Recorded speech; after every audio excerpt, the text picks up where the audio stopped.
Tingnan nyo mga kadods, oh. Kung gaano katibay yung hollow blocks namin. Oh, tapon lang. Oh, yan. Hindi nabasag, no? Lintik ng ano namin dito. Yung hollow blocks. Yan ang hollow blocks.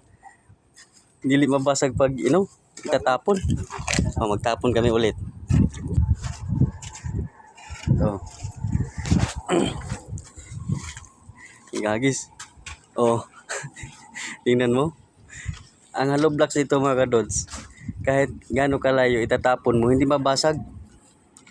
Pero pag doon pa yan sa buhol, wala na. Basag na kahit hinawakan mo pa. Napakatibay, no? Tibay ang hollow blocks. Ano yung hollow blocks yan mga kadods? Mga kadods, 5. 5 yan. Napakatibay.